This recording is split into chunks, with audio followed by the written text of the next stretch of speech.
Yo, yo, yo. We're back, we're back, we're back.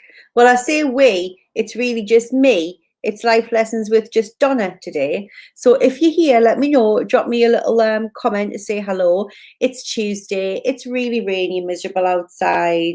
I've got like school run hair still. I don't think I've actually combed my hair today, but it's keeping it real, people. And we are here keeping it real with you today. I keep saying we, the royal way. But Cheryl has had to do a quick run somewhere. Life takes over sometimes. And this is the beauty when you have your own business. You get to do this. You get to flex it around a little bit, make it work for you. So welcome. So if you're here, I really want you to say hello because I don't want to feel like I'm hanging out on my lunchtime on my own. So if you're here, say hi.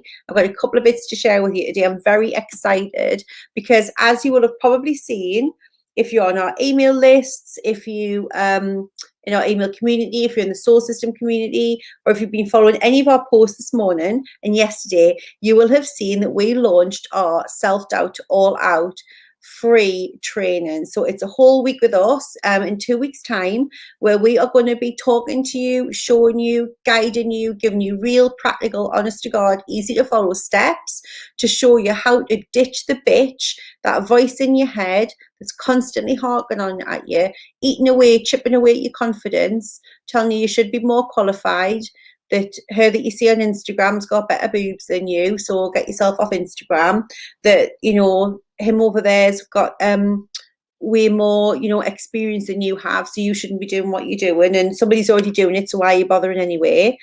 And we're just going to get real with you about what imposter syndrome looks like, what having low confidence looks like, how it's in your life, but how it shows up in your life, but more importantly, how you turn it around and come out of that downward spiral of not feeling good enough into really standing in your power, owning your shit, and starting to live the life that you really want to live. And let me tell you, it's not going to be for the faint-hearted. So if you're coming along just for a bit of rah-rah, a bit of woohoo motivation, you will get that in spades. But you're also going to have to dig deep with us, do a little bit of work on that self dialogue that's going on, and start getting real and committed to the changes that you want to make. That's our invitation to you. If that doesn't feel like what you want to do, then absolutely not a problem. If you want to wait and see if it gets better by osmosis, this isn't going to be the week for you. And that's just me being really upfront, okay? So 200 people have already signed up in the first day of the challenge going live. 200 people. Like, how insane is that? So if you haven't signed up, make sure you do. Guys, if you're here, please come and say hello to me because I don't know who's here today. So just in comments, say hello. Let me know that I'm not having lunch on my own. That would be amazing. So yes, tell me what you're up to today. It's absolutely lashing down here. Cheryl's had to bob away, so it's just me today. But I wanted to share an example with you about when my imposter syndrome, my lack of confidence of believing I was good enough really got in the way. Hey Ange, hey Brooke, hi Letty. 200 people. 200 people in like 24 hours is insane, right? So it's going to be huge. So I remember when I was in corporate, and it was one of the times I got one of my really big promotions, and the company will remain nameless, but it was I was taken into to speak with HR around the new package. And I remember kind of before I went in thinking, well, what will I want? Like, what will I be happy if they give me? Like, what will I be grateful for? Like, well, you should just be grateful for the fact that you've got the job. I mean, Christ, you've got the job. Even if they give you like a 10% uplift, like, be happy with it. Because in corporate, that's kind of like the standard. You get a job and they give you 10% uplift. If they hire somebody in to do the job, they pay them a shit ton more money. But because you're an internal promotion, you just basically get what you're given. Hands up, ladies, if you're in corporate and you've experienced this, or gentlemen, if you're in corporate, experience this. I know it's a common practice. Fundamentally fucking disagree with it, but it goes on everywhere apparently. I just had a conversation the other day with someone about it. So I know it's kind of like the thing. But I had this all up in my head. Like, I knew I was well paid, and it's not about being well paid. It was the fact that my imposter syndrome very much was kind of had me shitting myself about going into this meeting with HR to talk about my new package. Now that should be a really exciting time. Like, you've just been given this job, you've been given this promotion, you know, you're going to get a nice car and all the shit that comes with it. But like, I was really tied up in that sense of money and what that said I was worth. And now I knew I had imposter syndrome at this point in time, but I wasn't well versed enough at that point to really know how to deal with these kinds of conversations. So all my old shit would come rushing back up. And this was one of those examples of where I was literally worried that if I talked about what I wanted to have happen, that they'd take the job back off me. So I kind of got myself into this whole like, well, whatever they give you, as long as it's at least 10%, be really grateful because they gave you the job. And by, you know, by the skin of your teeth, you must have got the job because you would know you're not qualified enough. Give me a little shout out, guys. Anybody else had these conversations with themselves in their own head when they're going into these chats with work or in promotions or anything like that when it's in the corporate space? Let me know in chat. I was just like, I had myself sick to my stomach about it. And I remember going into the room and I remember it was a male HR partner saying, this is what you're getting. This is what you're getting, not a penny more. So don't even think about asking. And kind of like, quite frankly, you should think yourself lucky. Like, that was the subtext of the conversation, even though it wasn't what his words said. Like he's just saying, I used to think if I thought it, I would be tempting fate. Yeah, 100%. So I kind of sat there, and it was the standard, you know, 10, maybe it was 11%, something like that. It was there or thereabouts.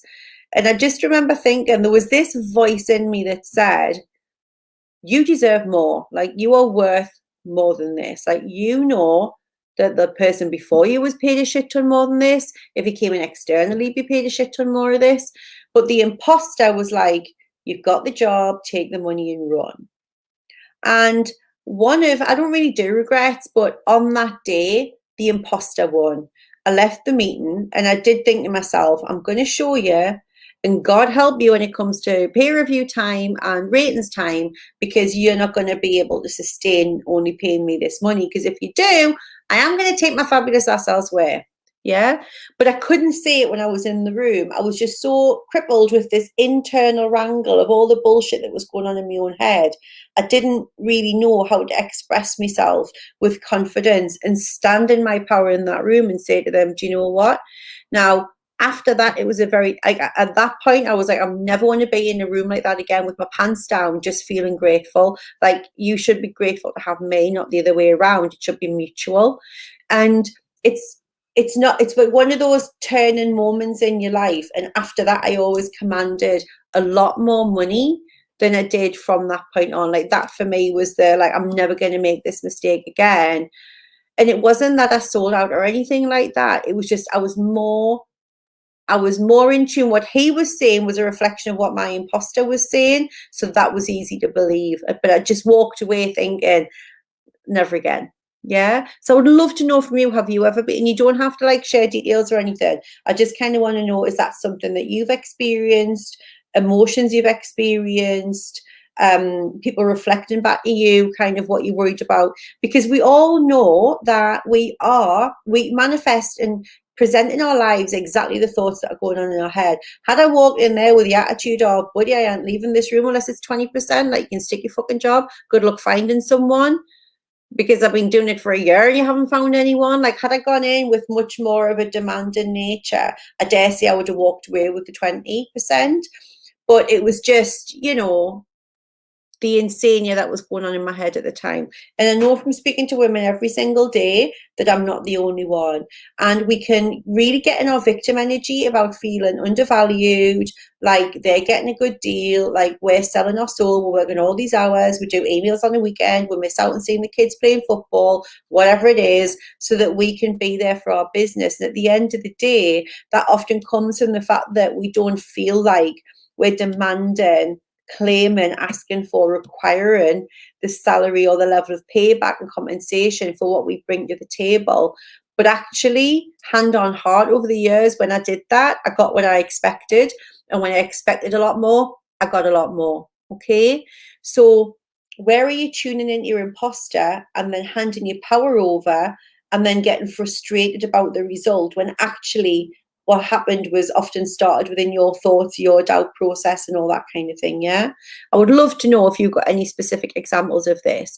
Once I knew better, and I knew better how to manage it, and I just declared to myself, like, I'm never going to be in that position again. It was a very different scenario moving forward, and my earnings after that, like, literally went through the roof, because it was very much a case of, this is what I will do that job for, but like, end of, like, that's it. Do you know what I mean? Like, end of conversation.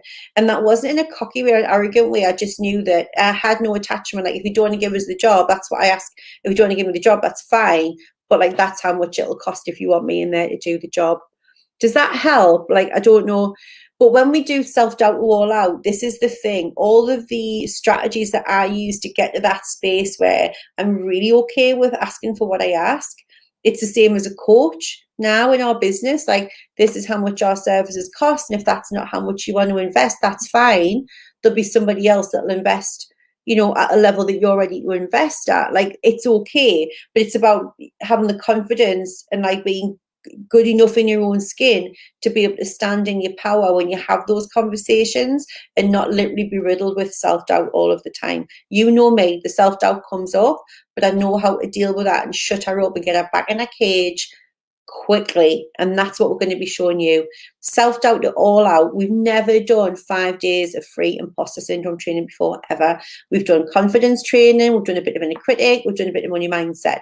We'll be spending 5 days going deep on this stuff, on belief systems that are running the show, where you're not getting the results that you want, what all of that entails, the inner conversations that go on, how you supercharge and create that confidence, creating your belief systems. Like, it is going to be packed. So like I say, if you're looking for it to come and just to have like a silver bullet where I just say, just think like this, that's not what it is. You're going to have to come and do the work.